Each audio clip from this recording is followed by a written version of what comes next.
ng face, bebe. Minahal ng parang anak ang 3 taong gulang na golden retriever na si Kilua. Pero ang cute at malambing na aso, brutal na kamatayan ang sinapit. Pamenta na ka sa ako. Siguro nakasako na ta, tinigbak na lang mo, masiguro man kami, ako na nga ni mga labas. Grabe man. Ay, Isa'y po nag-pigbak. Isa'y. Siyempre ako, saka so darwang, nagpatabang po ako, tabi naman na mukha, gata talagang tuwala.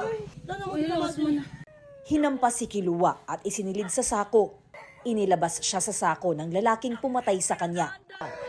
Ano po kami nangyari? Nag-cruise ang landas ni Kilua at ng lalaki matapos akyatin ni Kilua ang rooftop ng kanilang bahay at tumalon mula roon. Mga alas 6 po ng umaga, nagising po ako, wala po si Kilua sa tabi ko. Kasi po, tabi po kaming natutulog niyan. So, bale mga around 6 a.m. po, hinahanap po namin siya.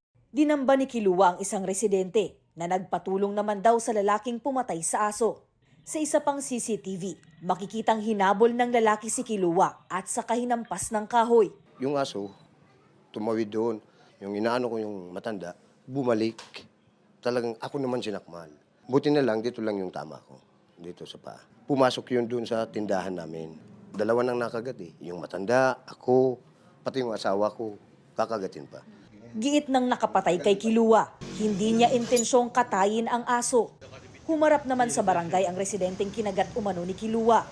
Sabi ng amo ni Kilua na si Vina, kung totoo ngang nangagat ang aso, hindi raw yun dahilan para patayin ito. Yung complainant talagang desidido, magsampa ng kaso. Pero kung talagang nangangagat na, kay Puan, dakupon muna to, ikulong para hanapon si May Sadiri.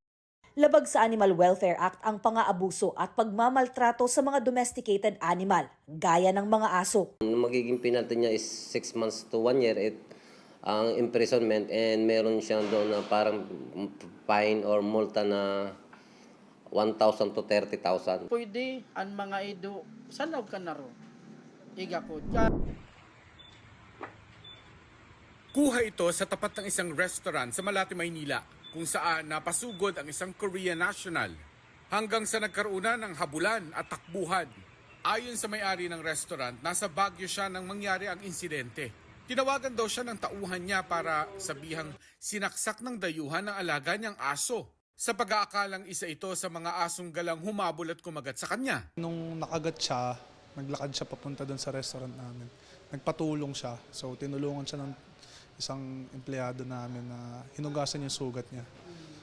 Tiyempo nandun naman yung kutsilyo. Yun yung ginamit niya pansaksak doon sa aso namin. Humingi na raw ng tawad sa kanila ang dayuhan. Kinundi na ng isang animal welfare advocate ang nangyari. Wala raw lusot sa batas ang suspect kahit banyaga siya. Kahit po ito ay isang aspin o asong Pinoy o isang breed, ay pare-pareho po ang pamantayan ng batas natin. At ang nilabag niyang batas ay ang Animal Welfare Act of 1998. 100,000 maximum penalty and or ang up to 2 years na imprisonment. Tumanggi na magbigay ng pahayag ang suspect na nahaharap sa kasong paglabag sa Animal Welfare Act, malicious mischief at illegal possession ng deadly weapon. Hiningi si Lucky mula sa kapitbahay dahil gusto raw magkaaso ng pamilyang umampon sa kanya. Pero ang tuta na itinuring nilang pamilya, nawalay sa kanila sa isang iglap. Namatay ang 2 buwang gulang na aspin na si Lucky matapos umanong ihagis mula sa footbridge ng isang mall sa Quezon City kagabi. Isinugod si Lucky sa veterinary clinic pero idineklarang dead on arrival. Ang findings po namin ay head trauma due to shock. Ang layo po nung pinaglaglagan po nung dog. So, ang una pong tumama is yung head. Nakakaiyak po. Kasi pinapainom ko pa ng gatas yun bago matulog. Pag nagugutom, pakainin ko ng kanin. Tapos ganun ang gagawin ng gwardiya na yun. Kwento ng mga batang may dala kay Lucky, pinakakain lang nila ang tuta sa footbridge nang sitakin sila ng security guard na si Jojo Malikdem. Baba daw po kami, nagkakalat pa daw po kami. Sabi na, wait lang po, may asikasuin na po kami, kumakain po yung tuta. Tapos bigla po siyang umano, sabi niya po, nilakayan niya po ako ng mata. Tumayo na raw ang mga bata pero bigla umanong hinablot ni Malikdem ang tuta. Hinawakan niya po sa leeg ng walang kamal-mal. Inawakan niya muna, ginanon niya muna, tapos hinagis. Sabi niya, wala akong pake, kahit mamatay yan, bumaba kayo. Pinulot ng safety officer na si Jonathan Manipo ng tuta at isinugod ito sa veterinary clinic. Pagbagsak, talagang bulag tayong aso na nangisay ka agad. Wala ka maririnig na iyak kasi nga yung pagkabagsak, parang biglang lagot siya ng hininga. Isa sa mga nakasaksi sa sinapit ng tuta ang dog lover na si Janine Santos. Lahat po kami napatingin doon sa pinagbatuhan kasi po yung tunog sobrang lakas po. Nang silipin nila mula sa footbridge, doon nila nakita ang kaawa-awang tuta. Matihaya po, di na gumagalaw. Umiyak po ako eh. Dinala naman ng concerned citizen na si Boji Garcia ang security guard sa security office nito at inireport ang insidente. Bakit mo ginawa yun? Gumanon ako sa guard. Ngayon, yung guard, biglang nagsalita siya na wala kang pake, ganyan. Sabi ko, mali yung ginawa mo. Kinakatuwiran niya sa akin, nasagi lang daw po niya yung aso, kaya nalaglag. Ang Animal Kingdom Foundation, sasampahan ang gwardya ng reklamong paglabag sa Animal Welfare Act. Posible raw siyang makulong ng hanggang 2 taon at pagmultahin ng hanggang 100,000 piso. Kung na-trauma po yung mga bata sa kanilang nasaksihan, so pwede po sila maharap sa kaso ng child abuse. Sabi naman ng pamunuan ng SM North EDSA, sinisante na nila ang security guard at hindi na papayagang magtrabaho sa alinman sa kanilang mga mall sa buong bansa. Ang security agency naman ng gwardya na RJC Corporate Security Services Incorporated nakikipagtulungan na raw sa mga otoridad sa pag-iimbestiga. Nag-iimbestiga na rin daw ang Quezon City LGU. Sinusubukan pa ng GMA Integrated News na makuha ang panig ng gwardya. Ay, Diyos ko Lord. Hindi na makatarungan yan.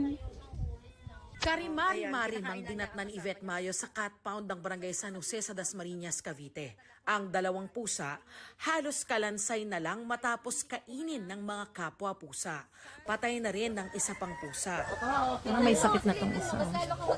Ang kanilang tubig ay punong-puno ng dumi.